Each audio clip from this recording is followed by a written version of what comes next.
This year's finals will be absolute cinema, and I want to talk about some key takeaways that can go really far for both teams and help them potentially take the Larry O'Brien Trophy home.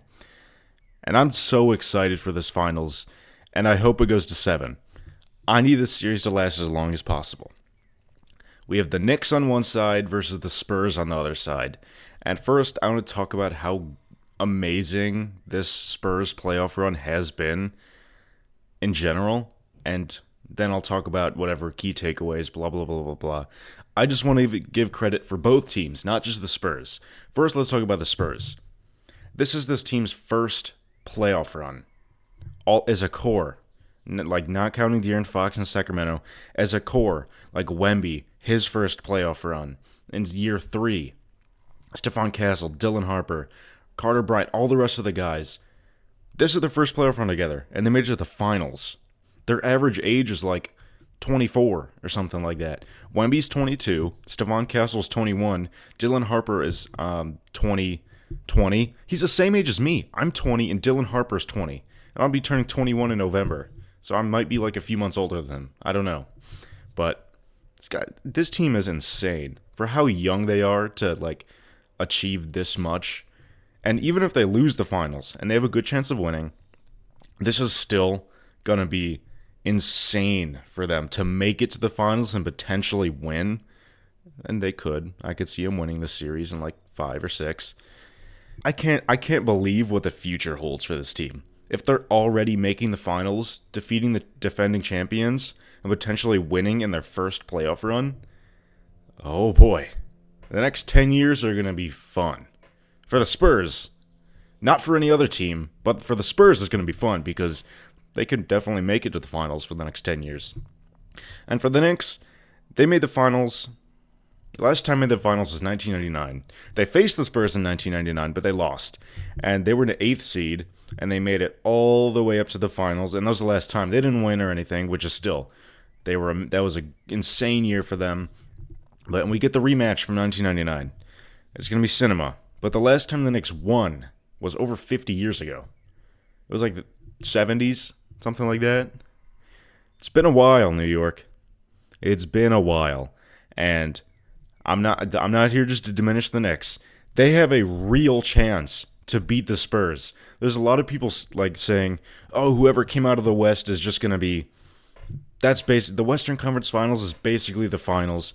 Whoever wins that is going to beat whoever's in the East. I think everybody is like, they don't know what New York's about.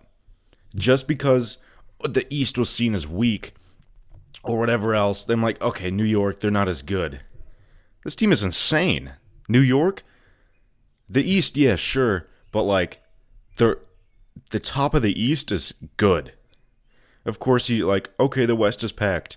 The East is insanely good too. You can't like just be like, oh, the Knicks aren't good enough. They could put up a fight and they could win. And there's a lot of people, I don't know, there's just a lot of people saying, oh, whoever wins the West is basically going to win the NBA Finals. I don't think that's true. I think you're underestimating how good the Knicks are and how dominant they have been this entire playoffs run. You realize they've only lost 2 games in the entire playoffs?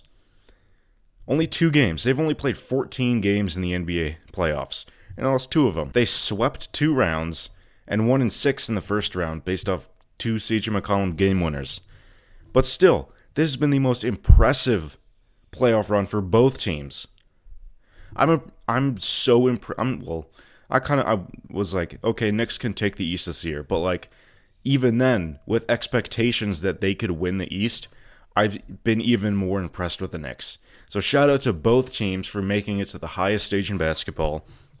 And I'm a neutral in this. If Spurs win, I'm happy. If the Knicks win, I'm happy. If my team isn't in the playoffs, now I'm a neutral. So that's kind of, I'm sure a lot of people are like that, but whoever wins, I will be happy with. But New York, you will get destroyed no matter what. If win or lose, New York is gone. So of course, some key things to talk about is like both teams' offense and defensive skills. Both these teams have been the top of the offense and defense. They've been on their game. The Spurs just took down the best team in the entire NBA, the Oklahoma City Thunder. Yeah, so their defense and offense is proved itself that series, like it has been all season long and all playoffs long. But some things I want to point out is like the Knicks have a lot more shooting. And how will Wemby be able to just roam like he has been able to? Like in the Oklahoma City series, sometimes they slapped him on the weakest shooter, and then they had him just always switching and sitting on the baseline. No, they would like in the corners. They would always switch, so Wemby can stay as close to the baseline as possible and be as close to the rim as possible. But New York, they are much stronger shooters than any team that they have faced in the playoffs so far. They're the best shooting team, with Karl Anthony Towns at the center being able to shoot lights out. Landry Shamet only missing 1 3 versus the Cavs in the Eastern Conference Finals. Mikal Bridges, OG Anunoby, Jalen Brunson can hit threes. He's not the best shooter on the court, but he can make you pay if you leave him open. Josh Hart, he had a career year from 3 during the regular season, but in the playoffs it has certainly dropped. But we've seen that he can make teams like not want to give him up. Against the Cavs, he hit 5 threes in one of the closeout games. So if he's wide open, he'll shoot him. And then everybody else, like Mitchell Robinson, he's not a shooter, but you can't just like leave him open on the court. You're always going to have to keep track of him because he's the best offensive rebounder in the entire NBA. And I know he has a broken pinky right now, but still, he's going to be on the court, and he's going to be providing spacing that way where you're going to always have a body on him because you want to box him out. You can't let him just go around, grab offensive rebounds, whatever else. So that's a key thing. And, like, how will the Spurs be able to keep Wemby as close to the rim as possible? Because that's what they've been doing throughout the playoff run, and that's why he's been so dominant. And, like, that's how he helps his teammates so much for them to be the best defenders that they can be. If Wemby is, like, saying, I got you in the back end, you do your thing, but if it comes to me, you don't have to worry as much because I'm the best defender in the entire NBA. So that's how he uplifts his teammate that way, but how is he going to be able to do that against the Knicks, who have one of the best spacing offense in the entire playoffs? And it's going to be hard for them. And New York will have to make some adjustments too. San Antonio, I don't know what I'm getting at, but both teams will have to make offensive adjustments and defensive adjustments. Of course, the league is a game of adjustments. This will be an amazing chess match. Like in the Spurs OKC, they were making adjustments every single game. Who is Wemby guarding? How are they guarding Shea? Double him, single coverage, or there's like a one-man zone or something like that, or are you going to trap him in the corners? Whatever. But let me gather my thoughts about this because I had something and then I got derailed. Oh, got something. Like OG Anunoby. He will be a great matchup to guard Victor Wembanyama because he is a great matchup or combination of length, strength, length, strength, and size. That pause. But he is a great matchup to guard Wembanyama because he has the agility he has strength, so he can stop Wemby, go up and guard him. But he's not like he's a big bulky guy. He can move and move with Wemby. He can push him out of the paint a little bit, and he is shorter, but he has the wingspan to contest a little bit to make him not amazing, not Wemby I guess. My words in this video are not what I'm thinking something and I just can't say it. I don't know what it is with this video. And I'm already 9 minutes in. I'm not going to re-record it, but I don't care. I think you get the idea. OG Anunoby is a great matchup for Victor Wembanyama because he has a great build to contest him and move and stay with him and push him out of the paint. He's a sturdy guy. That's what I'm trying to say. And they have other matchups too, like Karl Anthony Towns. Not a great defender. I'm not saying he's going to lock up Wemby, but what I'm talking about is he's going to be a hard matchup for Wemby to guard him because you can't just leave him open because he's going to make you pay on the three-point line. And it's just what he's done. He's not like an Isaiah Hartenstein in the last matchup where if he's out a little bit outside the paint, you can leave him open. But the only thing he has is the little floater thing. But Cat, on the other hand, he can shoot from 35 feet. He also can dribble a little bit. What he can do is the pump fake where he brings and wraps around his head and then he starts dribbling. He is a very skilled offensive big. It's going to be hard for Wemby, and it's a good thing for the Knicks. Potentially, you can drag him out of the paint at least a little bit, no matter who he's guarding. If he's guarding Cat, yes, you could drag Wemby out of the paint, and then the paint and the mid range should be more open for Jalen Brunson to get his mid range pull ups. That's what he likes, and for other people to go to the paint, do whatever they need. So this is going to be really interesting for both teams. Some key things is, how do you take Wemby out of the paint? How do you guard Jalen Brunson? Everybody says they have a Jalen Brunson stopper until you're facing Jalen Brunson. But I think the Spurs have the best equipped roster to, slow them down a little bit. And I've probably said that for multiple rosters, but then Jalen Brunson cooks that team and drops 35 on them. But this roster, if you look like what they did to Shea and slowed him down, slowed on the MVP, what can they do to Jalen Brunson? And I'm not saying Jalen Brunson's the same player as Shea. They're vastly different, players. One is 6'6", the other is 6'1" on a good day, and they've playing styles. They're vastly different. How can they stop Jalen Brunson from getting to his spots, getting to his pull-up mid-range, any sort of pull-ups, whatever else? Can they double him?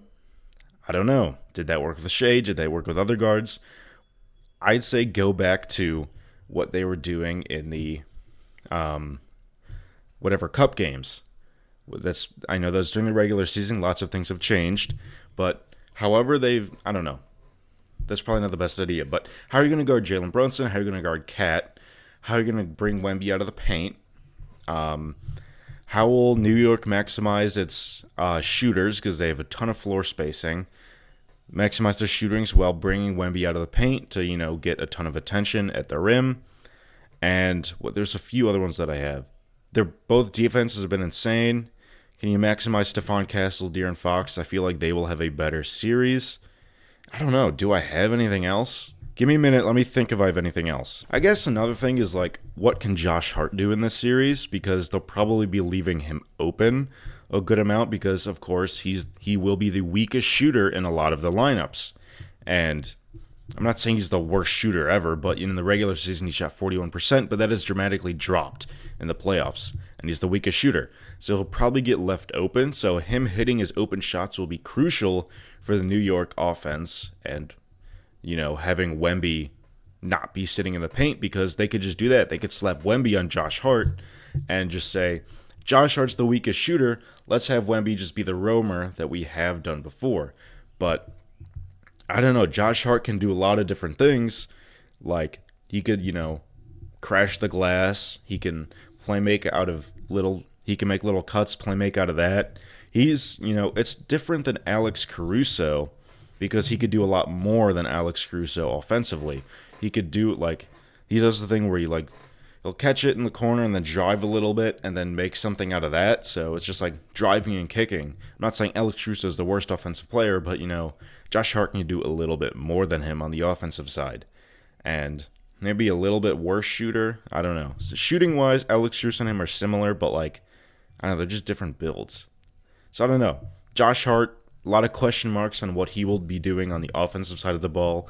Will San Antonio just leave him open like they did Alex Caruso, Lou Dort, or whatever? How will they go with that? Just a lot of the same questions of, like I've been saying before, how do they bring Wemby out of the paint? Just stuff like that I've said. I don't know. I'll have more stuff as the series go on. I just wanted some key takeaways, talk about the preview. And who do I got? What is my finals prediction? I honestly don't know. This series is tough. This honestly so because this can go I don't want this to be a super short series because at most there's 7 games left of the NBA season, and I'm not ready for NBA to be done because it's going to be a long off season. It's going to be a long off season. After this, we're going to have to wait till October.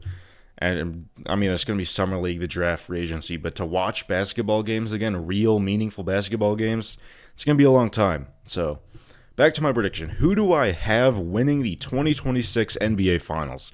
This is honestly so tough because both teams have been incredibly good on both sides. The New York has had the most incredibly historic playoff run. They're 12-2 right now or something like that. I don't know. Yeah, 12-2 in the playoffs. They've only lost 2 games. While San Antonio has an alien on their team, and they've been also incredibly good.